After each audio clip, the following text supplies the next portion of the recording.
আকাশবাণী কলকাতা স্থানীয় সংবাদ পড়ছি নমামি বসুরুদ্র। প্রথমে বিশেষ খবর। কলকাতার বড়বাজার এলাকায় মেছুয়া ফলপট্টিতে এক বিধ্বংসী অগ্নিকাণ্ডে কমপক্ষে 14 জনের মৃত্যু হয়েছে।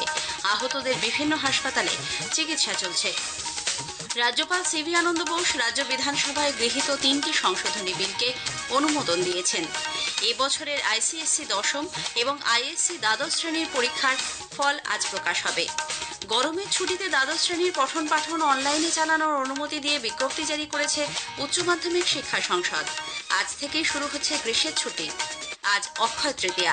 পূর্ণ দিনে বিভিন্ন ব্যবসায়িক প্রতিষ্ঠানে লক্ষ্মী গণেশের আরাধনার সঙ্গেই চলছে হালখাতার আয়োজন। মোহনবাগান সুপার জায়ান্ট আজ সুপার কাপ ফুটবলের প্রথম সেমিফাইনালে এফসি গোয়ার মোকাবিলা করবে। আসছে বিস্তারিত খবরে।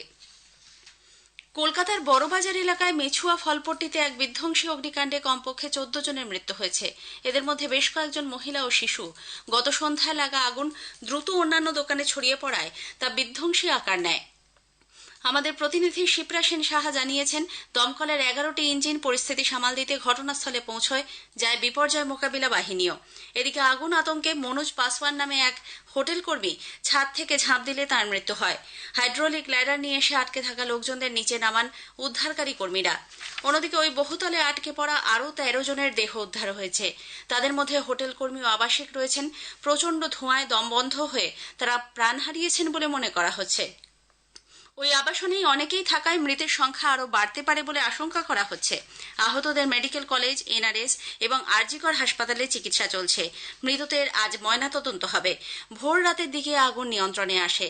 এদিকে কলকাতা পুরসভার মেয়র ফিরহাদ হাকিম, মন্ত্রী Shashi Panja, police commissioner, DC central এবং জয়েন্ট সিপি ক্রাইম সারা রাত ঘটনাস্থলে ছিলেন। আজ ফরেন্সিক টিমের সেখানে যাওয়ার কথা। হোটেল মালিক পলাতক, তার খোঁজে তল্লাশি শুরু হয়েছে। মেয়র ফিরহাদ হাকিম গোটা ঘটনা খতিয়ে দেখে প্রয়োজনীয় ব্যবস্থা গ্রহণের নির্দেশ দিয়েছেন। পুলিশ কমিশনার জানিয়েছেন, দোতলার রান্নাঘর থেকে আগুন লাগে বলে প্রাথমিকভাবে মনে করা হচ্ছে। প্রদেশ কংগ্রেস সভাপতি শুভঙ্কর সরকার রাজ্যে অগ্নিকাণ্ড এড়াতে পরিকাঠামোর অভাব রয়েছে বলে অভিযোগ করেন। নিহতদের পরিবারকে উপযুক্ত ক্ষতিপূরণ দেওয়ারও দাবি জানিয়েছেন তিনি। রাজ্যপাল সিভি আনন্দ বোস রাজ্য বিধানসভায় গৃহীত 3টি সংশোধনী বিলকে অনুমোদন দিয়েছেন। পশ্চিমবঙ্গ টাউন অ্যান্ড কান্ট্রি পরিকল্পনা উন্নয়নের সংশোধনী বিল, পশ্চিমবঙ্গ ভূমি সংস্কার ও ভাড়াটিয়া ট্রাইব্যুনাল সংশোধনী বিল এবং পশ্চিমবঙ্গ ট্যাক্সেশন ট্রাইব্যুনাল সংশোধনী বিল 3টিকে তিনি অনুমোদন দিয়েছেন বলে রাজভবনের তরফে এক বিবৃতিতে জানানো হয়েছে। 2022 ও 23 সালে এই বিলগুলি রাজ্য বিধানসভায় গৃহীত হয়েছিল। এছাড়াও রাজ্যপাল বিধানসভায় আরও একটি নতুন সংশোধনী বিল উপস্থাপনের জন্য সুপারিশ করেছেন। বিভিন্ন পরিকাঠামো উন্নয়ন সংক্রান্ত কাজকে মসৃণভাবে এগিয়ে নিয়ে যেতে রাজ্য সরকার চলতি অর্থ বছরের বাজেটে এই খাতে মোট বরাদ্দের 25% অর্থ অনুমোদন করেছে। এজন্য 9,75 লক্ষ টাকা মঞ্জুর করা হয়েছে বলে অর্থ দপ্তর এক বিজ্ঞপ্তিতে জানিয়েছে। উল্লেখ্য, চলতি অর্থ বছরে বাজেটে এই খাতে রাজ্য সরকার মোট 39 কোটি টাকা বরাদ্দ করে। এবছরের আইসিএসসি দশম শ্রেণী এবং আইএসসি দ্বাদশ শ্রেণীর পরীক্ষার ফল আজ প্রকাশ হবে। The council for the Indian school certificate examination কর্তৃপক্ষ এক বিজ্ঞপ্তিতে জানিয়েছে, www.cisce.org এবং results.cisce.org ওয়েবসাইট ছাড়াও ডিজিলকার পোর্টালের মাধ্যমেও ফলাফল জানতে পারবেন পরীক্ষার্থীরা। ফলাফল পুনর্মূল্যায়নের জন্য ওয়েবসাইটে আবেদন করা যাবে। প্রতিটি বিষয়ের পুনর্মূল্যায়নের ফি 1,000 টাকা। আবেদন জানানোর শেষ তারিখ 4 মে। প্রাথমিক, উচ্চ প্রাথমিক সহ রাজ্যের সরকারি এবং সরকারি সাহায্যপ্রাপ্ত বিদ্যালয়গুলিতে আজ থেকে চলতি বছরের গ্রীষ্মের ছুটি শুরু হচ্ছে। দার্জিলিং ও কালিম্পং বাদে রাজ্যের সব জেলার বিদ্যালয়ে এই নির্দেশ কার্যকর হবে বলে বিদ্যালয় শিক্ষা দপ্তর সূত্রে জানা গেছে। ছুটির পর স্কুল খুললে ছাত্রছাত্রীদের জন্য অতিরিক্ত ক্লাস নিতে হবে বলে শিক্ষক ও শিক্ষাকর্মীদের নির্দেশ দেওয়া হয়েছে। তবে গ্রীষ্মের ছুটি কতদিনের হবে তা নিয়ে নির্দেশিকায় কিছু উল্লেখ নেই। এদিকে গরমের ছুটিতে দ্বাদশ শ্রেণীর পঠন পাঠন অনলাইনে চালানোর অনুমতি দিয়ে বিজ্ঞপ্তি জারি করেছে উচ্চ মাধ্যমিক শিক্ষা সংসদ। সংসদের সভাপতি চিরঞ্জীব ভট্টাচার্য গতকাল ওই বিজ্ঞপ্তিতে জানিয়েছেন, উচ্চ মাধ্যমিকের 3য় সেমিস্টারের পরীক্ষা হবে আগামী সেপ্টেম্বর মাসে। সে কারণেই ছাত্র শিক্ষকরা নিজেদের মধ্যে বোঝাপড়ার ভিত্তিতে অনলাইনে ক্লাস করতে পারেন, যাতে একাডেমিক সেমিস্টারের পঠন পাঠনে কোনো রকম ক্ষতি না হয়। সেদিকে তাকিয়েই এই সিদ্ধান্ত বলে ওই বিবৃতিতে উল্লেখ করা হয়েছে। 2016 সালে স্কুল সার্ভিস কমিশনের পঞ্চম থেকে অষ্টম শ্রেণীর নিয়োগ প্রক্রিয়া 16ই মের মধ্যে সম্পন্ন করতে কলকাতা হাইকোর্ট চূড়ান্ত সময়সীমা বেঁধে দিয়েছে।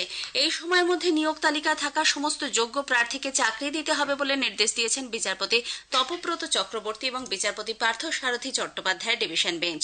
তা না হলে স্কুল সার্ভিস কমিশনকে আদালত অবমাননার দায় পড়তে হবে বলেও জানিয়েছে হাইকোর্ট।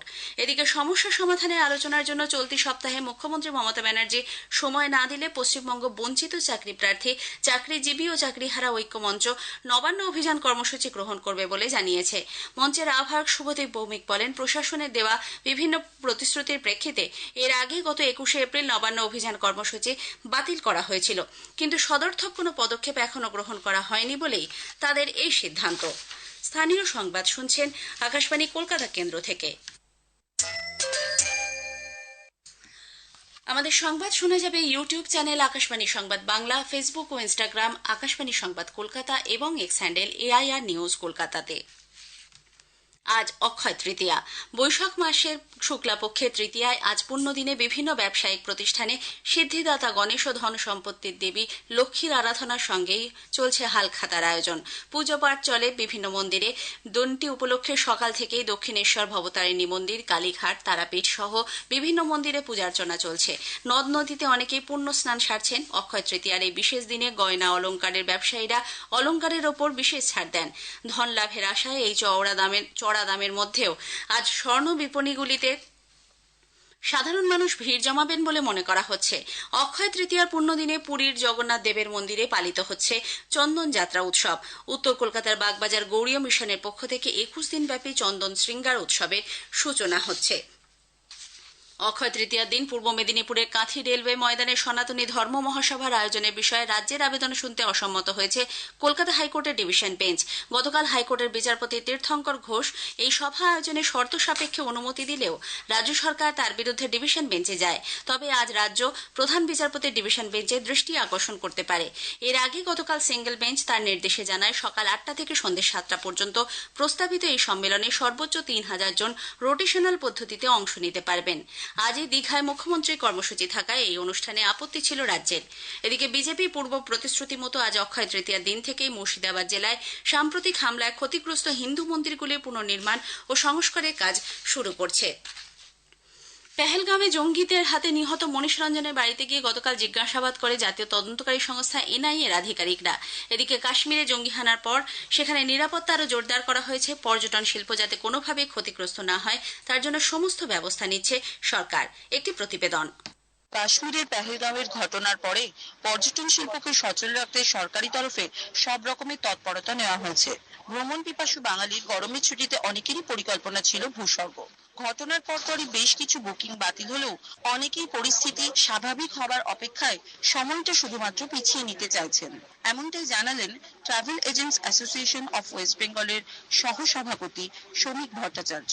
আমরা আশাবাদী যে গভর্নমেন্ট যেভাবে দ্রুততার সঙ্গে সাড়া দিয়েছে তাতে খুব তাড়াতাড়ি এই পরিস্থিতি সামাল দেওয়া যাবে। যে ভয়াবহতা দেখা গেছে তাকে কাটিয়ে উঠতে হবে, মানসিকভাবে দৃঢ়তা সঞ্চয় করতে হবে আবার বিভিন্ন জায়গায় যাওয়ার জন্য। দীর্ঘ 15 বছর ধরে পর্যটন শিল্পের সঙ্গে যুক্ত শিবানী ভট্টাচার্য জানালেন, নতুন করে কাশ্মীর শুরু হয়েছিল, কাশ্মীরে বছর প্রচুর মানুষ যাচ্ছে, তবে এই তো কেটে যাবে ঠিক কথাই, লোকজন যাচ্ছে যাবেও, অনেকটা দিন পিছিয়ে গেল কাশ্মীর। অভিজিৎ চক্রবর্তীর সঙ্গে কাশ্মীর নাহার, আকাশবাণী সংবাদ, কলকাতা। মোহনবাগান সুপার জায়ান্ট আর সুপার কাপ ফুটবলের প্রথম সেমিফাইনালে এফসি গোয়ার বিরুদ্ধে খেলবে। ভুবনেশ্বরের কলিঙ্গ স্টেডিয়ামে খেলা শুরু হবে বিকেল 4টে। রাত 8টায় দ্বিতীয় সেমিফাইনালে মুম্বাই সিটি এফসি জামশেদপুর এফসির মুখোমুখি হবে। দক্ষিণ পূর্ব রেলে খড়গপুর ডিভিশনের ইয়ার্ড রিমডেলিং এর কাজ চলায় আজ থেকে দফায় দফায় লোকাল ও এক্সপ্রেস ট্রেন বাতিল থাকছে। আগামী 18ই মে পর্যন্ত এই ট্রাফিক ব্লক চলবে বলে এক বিজ্ঞপ্তিতে জানানো হয়েছে। কিছু ট্রেনের সময়সূচিতে পরিবর্তনও করা হচ্ছে। দক্ষিণ 24 পরগনা জেলা জুড়ে আজ ভোর থেকেই বজ্রবিদ্যুৎ সহ ভারী বৃষ্টি শুরু হয়েছে। আকাশ কালো মেঘে ঢাকা, বৃষ্টির সঙ্গে দমকা বাতাস বইছে। এই বৃষ্টি গ্রীষ্মের সবজির পক্ষে ভালো হবে বলে কৃষকরা জানাচ্ছেন। এদিকে কলকাতা সহ দক্ষিণবঙ্গের অন্যান্য জেলাতেও আকাশ মেঘাচ্ছন্ন। শেষ করার আগে স্থানীয় সংবাদের বিশেষ কিছু অংশ আরও একবার। কলকাতার বড়বাজার এলাকায় মেছুয়া ফলপট্টিতে এক বিধ্বংসী অগ্নিকাণ্ডে কমপক্ষে 15 জনের মৃত্যু হয়েছে। ঘটনার তদন্তে একটি স্পেশাল টিম গঠন করা হয়েছে বলে জানিয়েছেন পুলিশ কমিশনার। রাজ্যপাল রাজ্য বিধানসভায় গৃহীত 3টি সংশোধনী বিলকে অনুমোদন দিয়েছেন। এবছরের আইসিএসসি দশম এবং আইএসসি দ্বাদশ শ্রেণীর পরীক্ষার ফল আজ প্রকাশ হবে। আজ অক্ষয় তৃতীয়া, পুণ্যদিনে বিভিন্ন ব্যবসায়িক প্রতিষ্ঠানে লক্ষ্মী গণেশের আরাধনার সঙ্গেই চলছে হালখাতার আয়োজন। স্থানীয় সংবাদ শেষ হলো। এর পরের খবর সকাল 9:15 মিনিটে।